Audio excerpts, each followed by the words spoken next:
Kathryn, thank you so much again for doing this interview with us. And this is part of, part of the exhibit for public history in Illinois. The first thing I'd like to do is have you introduce yourself and tell us a little bit about yourself and your career, here in Illinois. Well, my name is Kathryn Harris. I am a native of Carbondale, Illinois. I grew up in Carbondale, went to school at SIU Carbondale, Saluki Dogs, go, because it was cheaper, of course. And I went to library school at the University of Illinois at Champaign-Urbana, the best library school in the nation. No brag, just fact. So, I've worked in a variety of libraries over time, from starting at my local public library here in Springfield, the Lincoln Library, and I worked there for a few months after I got married, and then I moved to Florida and worked at Florida International University, which is a upper division and graduate level school, much like Sangamon State was, or UIS now, and they indeed started the very same year. So I worked at a library there because I was hired very swiftly because I was coming from an institution that was just like the one that was there in Florida.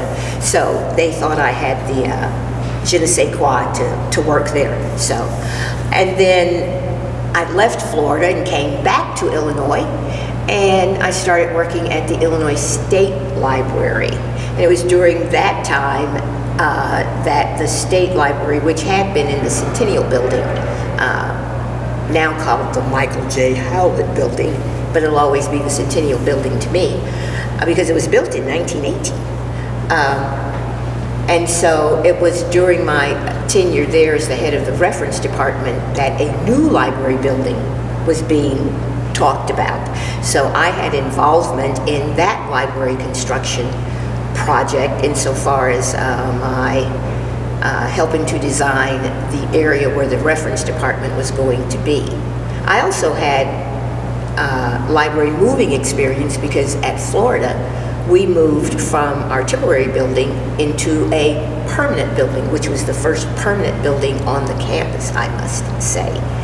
So I had 2 library big deals in my resume. I stayed at the State Library until I think it was like maybe 1990 or so. And then I moved to the Illinois State Historical Library, which is now called the Abraham Lincoln Presidential Library. When the State Library opened in, I think it might have been in May of 1990, and I went to the Historical Library in March, I asked Ms. Lamont, who was the current director, if I could go sit in the office that I designed for myself, and she said I could, so I did. But then so I moved from that. I never worked in that beautiful new building that's at 2nd and Capitol in downtown Springfield. So I went underground and worked in the Illinois State Historical Library, which was located then underneath the old state capitol. A lot of people thought that was only parking for the banks that used to be on every corner. I always wanted to put one of those little flashing signs, that say, "Come downstairs, there's a library here," but nobody thought that would be very appropriate with me. So I worked at the Illinois State Historical Library until I retired in 2015. So I saw lots of things change in library land from my experience from the beginning to this day. And libraries are kind of like history too, because we're making history every day in libraries, and things are always changing in libraries because libraries are at the cutting edge of information technology, in my opinion, and a lot of new programs that developers try for X, Y, and Z. Many times they have a library that is a part of that testing for those programs to see how well they work, whether it be a university application or a public application or an elementary application. Libraries are very much involved in changing technology. So I certainly enjoyed my tenure for those years as a librarian, but I do enjoy my retirement as well. So Absolutely. Well, you've talked a little bit about the roles you've performed with different organizations. How, with all the places you worked, especially here in Illinois, how did you view your role as those changed over the years? Starting out with the Illinois State Library, moving to the Historic Library and ALP alum, things like that. How did you kind of see your career kind of evolve and change through those things? my career changed greatly from having an audience that was adults in a public library to working, and I didn't mention this, I worked at a medical school library for several years where I had to learn a totally different language, almost, medical terminology, to be able to assist the residents and the physicians. Because at the medical school, much as at the university, each librarian was assigned a different academic department. And so in the medical school, of course, you need to know, I didn't know what otorhinolaryngology was, for instance, until I started working at the medical school.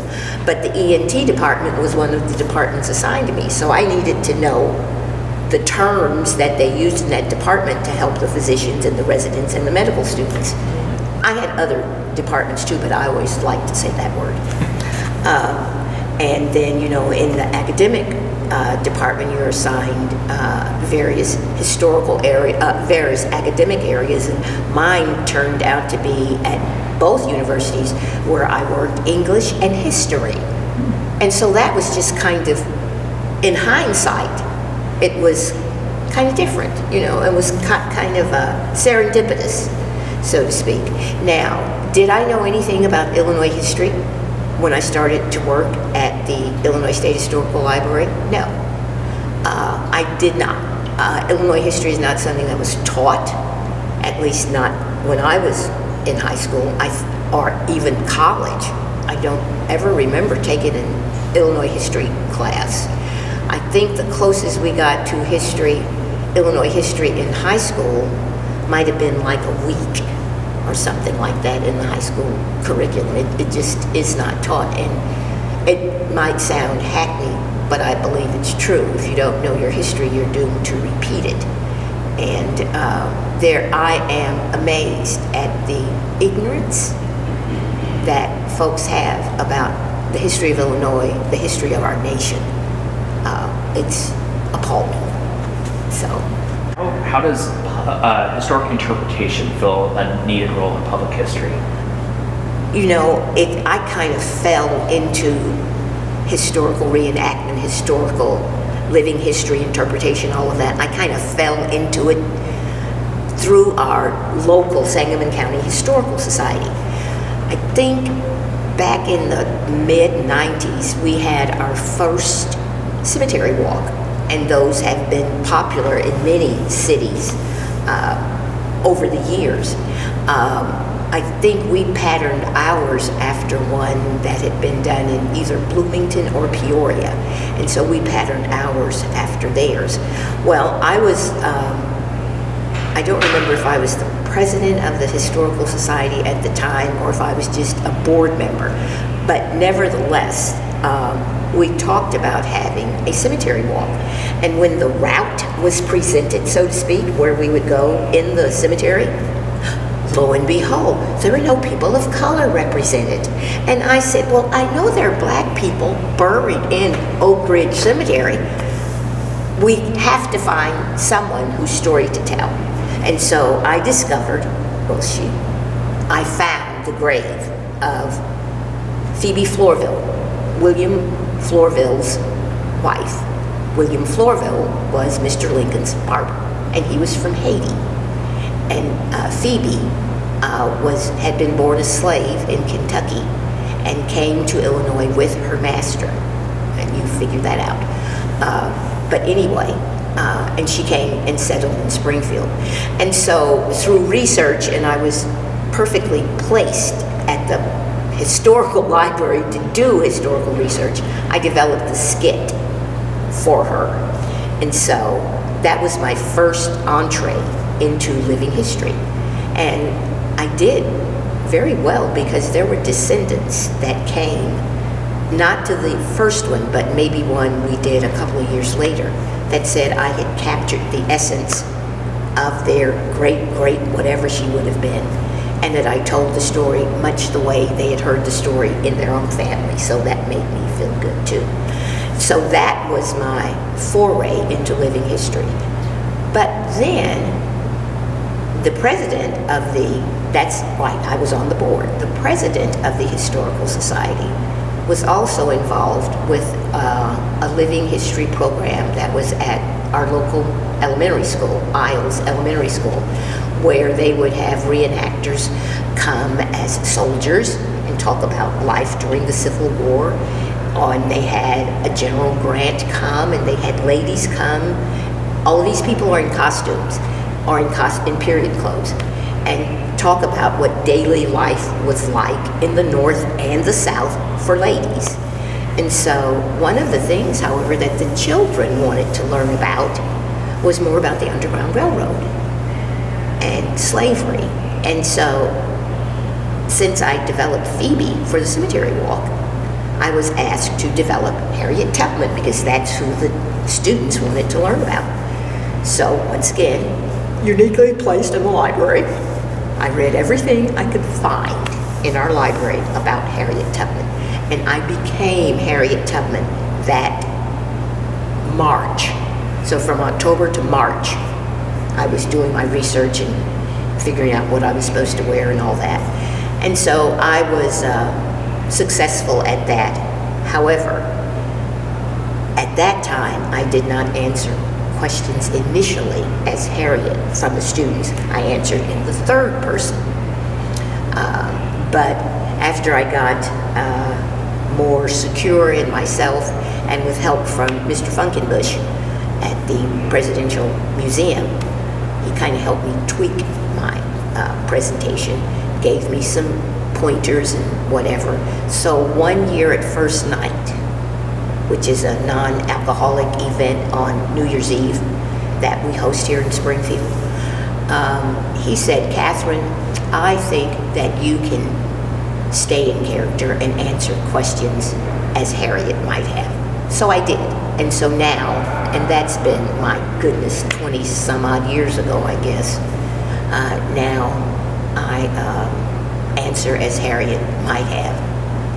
This is an interesting little side story, but I was in Norfolk, Virginia, visiting the USS Abraham Lincoln on the day that the announcement was made that Harriet Tubman was going to appear on the $20 bill.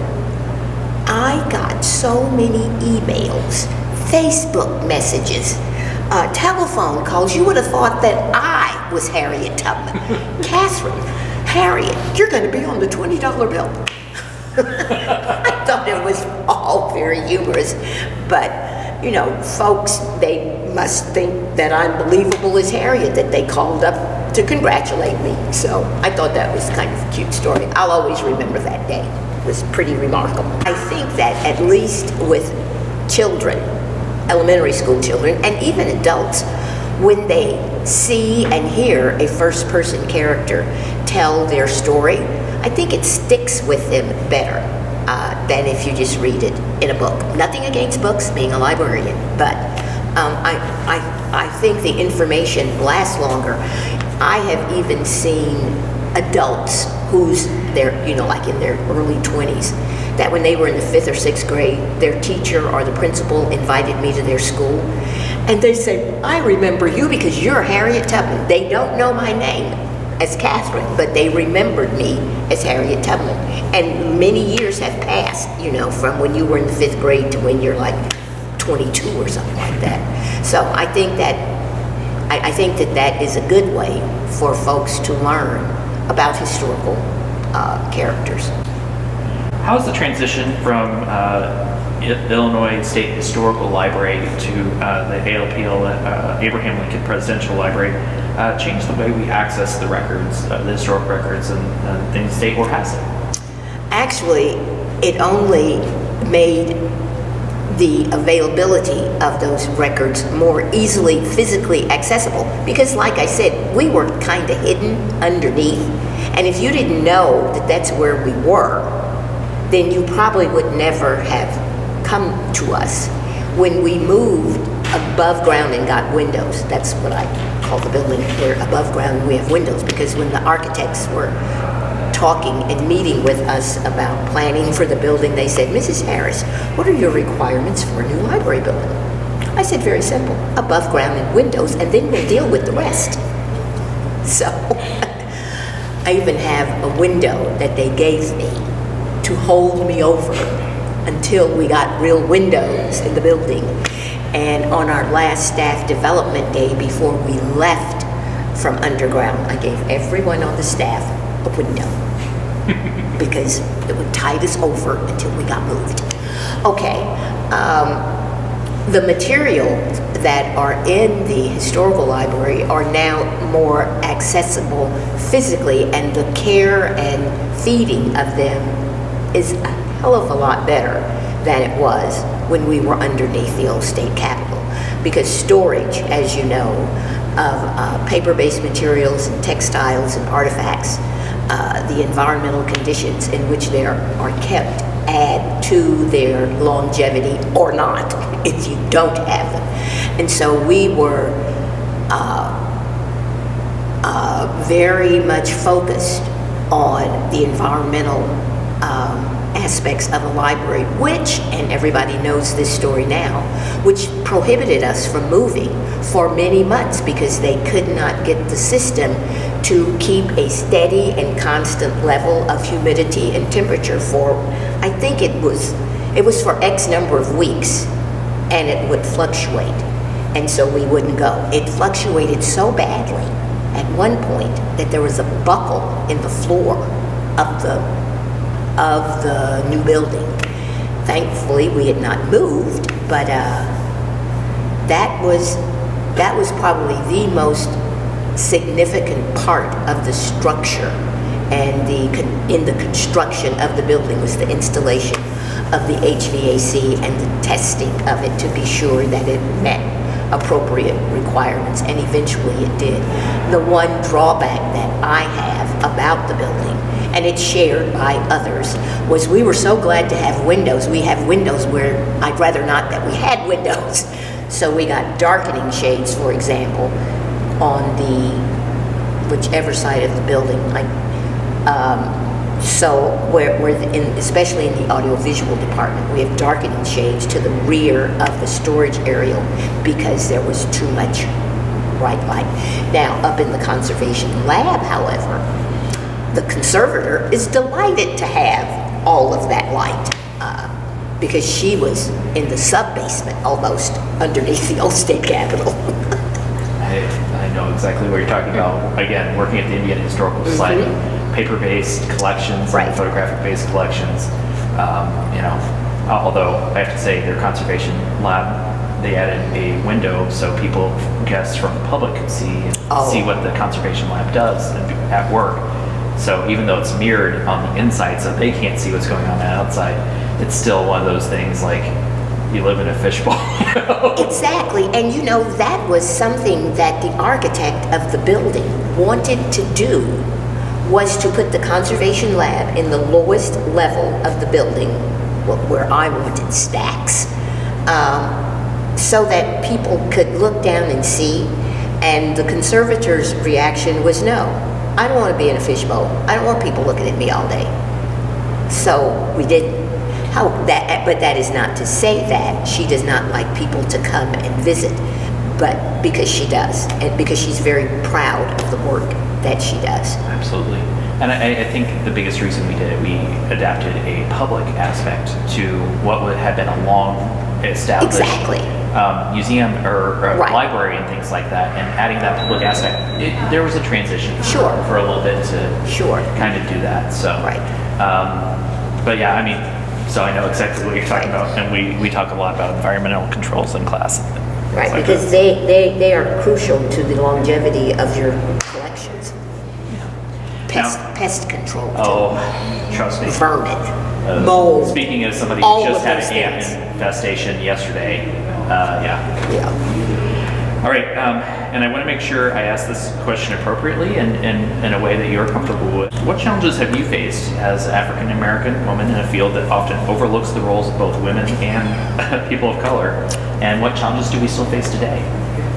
At every opportunity that there is to have any kind of programming, public programming, I constantly try to insert African Americans and or women into whatever that program is. Because, as you said, women are underrepresented, and certainly minorities, particularly African Americans, because we all know that behind every good man there is an even better woman.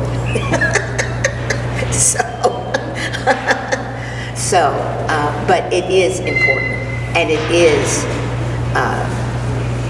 our stories need to be told just as much. And it's not like, I mean, we shouldn't always have to be an asterisk or, an afterthought in any kind of presentation, because we've been here since 1619. So, we have just as many stories to tell as other folks who came. Now, I must say, we were the only ethnic group that was probably brought against their will, so to speak. But our stories are just as good as the stories from other ethnic groups from Europe or Asia or anywhere else. All right, so how do you see the roles of both women and African Americans in current society and how it's being taught? Has it changed? Well, I don't know that it has changed, but I know that there are many more courses that focus on women's history and African American history than there were, probably even 10 or 20 years ago. I'm in a study group, for example, and our topic for the year is architecture, not just bricks and mortar. And so we're going to be presenting a variety of papers, but I'm presenting on African American architects, and one of my colleagues is presenting on women architects, because we both feel people need to know about that part in the world of architecture.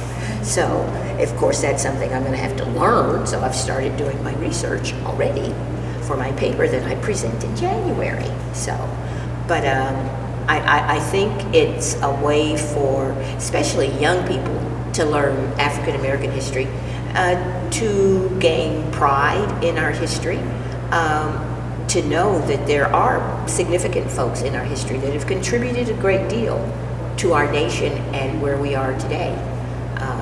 And there's still people who are going to be contributing. They might be 6 years old now, but they'll be able to make a contribution. And certainly women have reached out into fields that were never open to them. Just kind of disappointed that glass ceiling at the White House didn't get broken this time around, but perhaps it will later. What role does the Springfield and Central Illinois African American History Museum serve for the area and for the state? I think that we fill a niche that has not been traversed before. I think it is important that the stories of folks in Central Illinois who are people of color, we have stories to tell too. And as Doug, our board president, often says, it's not just one story, there are many stories. And so we can tell stories from now until the cows come home, because there are lots of stories about African Americans in Central Illinois.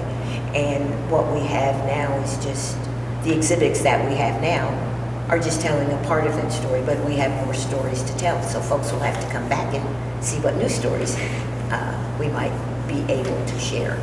So. Absolutely.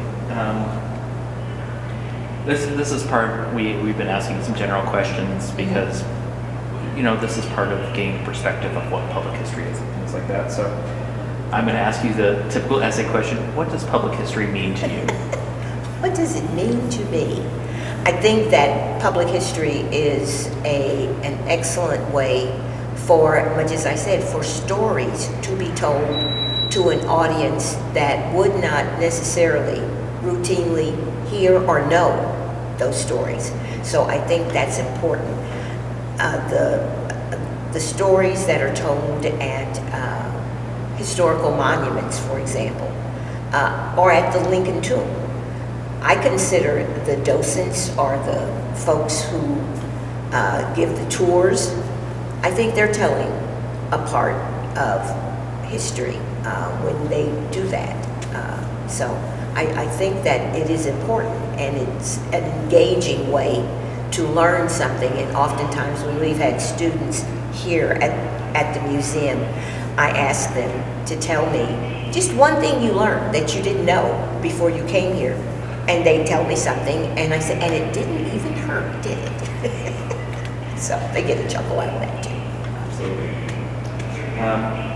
How has public history changed during your lifetime? So we talked a little bit about how perspectives of different topics have changed, but how public history is done and the importance that's placed on it now, as opposed to when you were first starting in libraries and things like that. Well, I think it's just it's grown and matured, because it was not when I first started in libraries, and more lately in the museum side.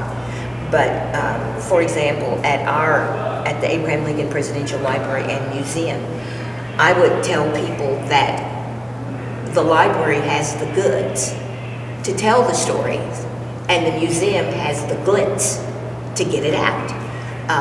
And even though the Abraham Lincoln Presidential Library and Museum focuses on the life and times and the legacy of Mr. Lincoln, we have those the Changing Gallery, the Illinois Gallery, and the Treasures area, both of which can tell other stories that people probably do not know about the state of Illinois.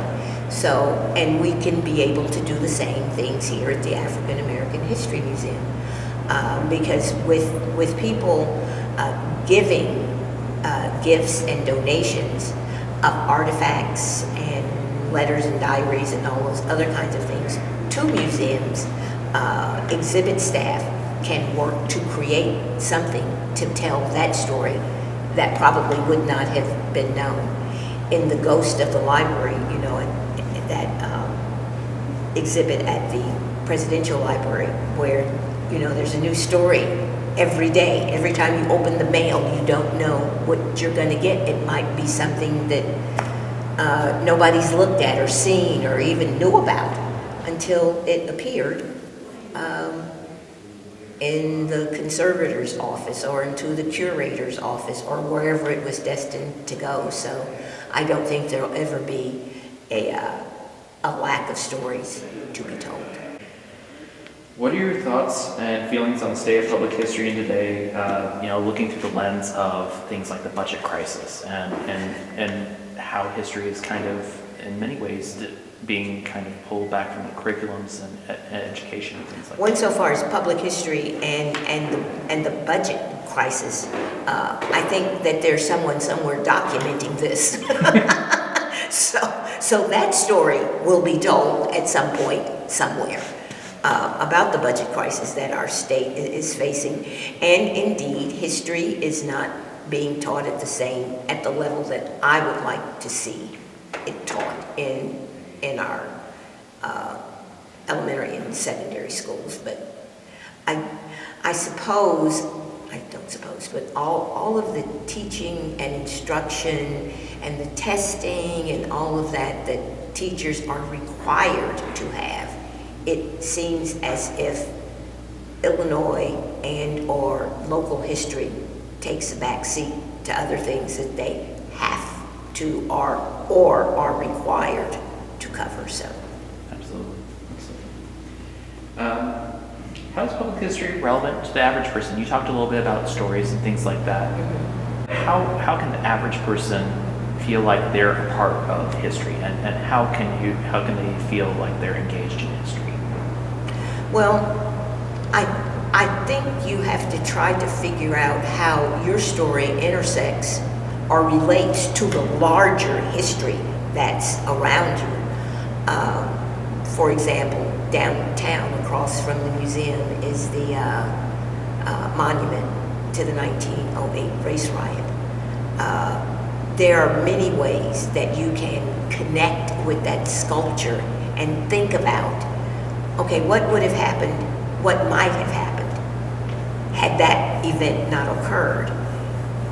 What are there people who are featured there that might still be here today? How is that family telling the story that their families told them about what's represented in that particular monument? Because through everything that happens in life, each of us, if we're a smart enough person, can figure out how we relate to that particular event. Just this couple of weeks ago, or the 23rd of November, which was the, I don't know how many anniversaries, because I can't add that fast, of the assassination of President Kennedy. I remember exactly what I was doing when I was a sophomore in high school, and I heard that news over the PA system at my high school. Probably that there are seminal events in American history that everybody will always remember. Old enough, you'll remember December 7th, the day that will live in infamy, the Kennedy assassination, 9/11, all of those things. And even if, well, I remember the day, for example, our president-elect came to visit Springfield, you know. Not that I attended, but I knew he was coming, and it was because it was all on the news, you know. And when other presidents, I remember when Mr. Nixon came, President Nixon came, for example, and the Lincoln Home became a part of the National Park Service as opposed to being an Illinois site as it has been. So we all can connect with something. You know, you all remember when your town might have got significant improvements in their playground at the local park, you know.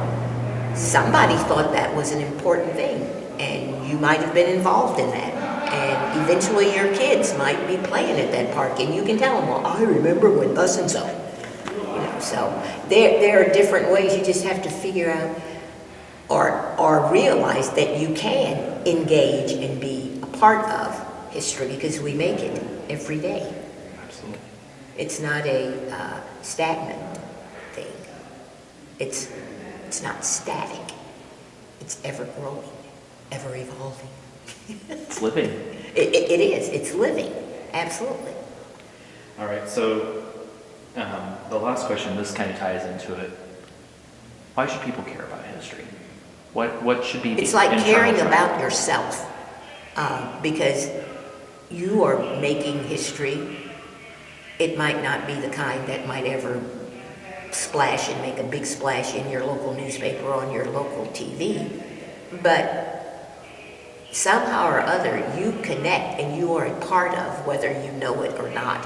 Even being complacent makes you a part of history. You don't have to be doing it in a really active sense, but you are doing it, even though you may not look at it from that point of view. But I think that history is it's important. We can learn from it. We can appreciate it, and it kind of keeps you. It can ground you, so you can figure out where you are and where you might want to be going. So, do you have any final thoughts that you'd like to add, or well, no. Except I just encourage people to take advantage of the historic public history programs that are in their areas, that are at their schools and in their towns, and support the historical community, because somebody has to, and so you're just as good as the next person to do it. So, thank you. Absolutely.